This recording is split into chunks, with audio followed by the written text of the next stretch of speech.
પૈસા આવે છે પણ ટકતા નથી, ઘણી મહેનત છતાં આર્થિક પ્રગતિ થતી નથી. ધાર્મિક માન્યતાઓ મુજબ કેટલાક એવા નિયમો છે જેનું પાલન કરવાથી ઘરમાં સકારાત્મક ઉર્જા અને સુખ સમૃદ્ધિ વધે છે. ચાલો જાણીએ આવા 7 નિયમો. સૌથી પહેલો નિયમ, ઘરના પૂજા ઘરને હંમેશા સ્વચ્છ રાખો અને શક્ય હોય તો દર શનિવારે પૂજા ઘરની સારી રીતે સફાઈ કરો. માન્યતા મુજબ સ્વચ્છ પૂજા ઘર સકારાત્મક ઉર્જા વધારે છે.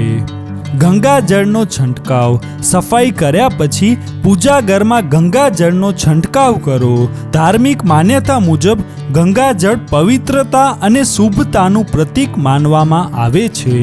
રોજ દીવો પ્રગટાવો. દરરોજ સવારે અથવા સાંજે ભગવાન સમક્ષ ઘી અથવા તેલનો દીવો જરૂર પ્રગટાવો. માન્યતા મુજબ દીવો ઘરમાં પ્રકાશ, શાંતિ અને સકારાત્મક વાતાવરણ લાવે છે. દીવો પ્રગટાવવાથી નકારાત્મકતા દૂર થાય છે અને દેવી દેવતાનો આશીર્વાદ પ્રાપ્ત થાય છે. આ દિવસે સફાઈ ન કરવી. એક ધાર્મિક માન્યતા એવી પણ છે કે મંગળવાર અને ગુરુવારે પૂજા ઘરની સફાઈ કરવાનું ટાળવું જોઈએ. જો કે આ માત્ર ધાર્મિક પરંપરા છે. દરેક પરિવાર પોતાની પરંપરા મુજબ ચાલે છે.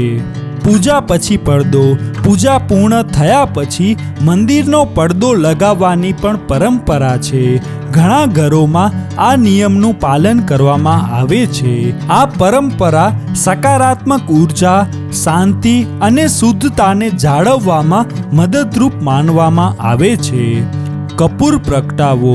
દરરોજ પૂજા ઘરમાં એક કપૂર જરૂર સળગાવો.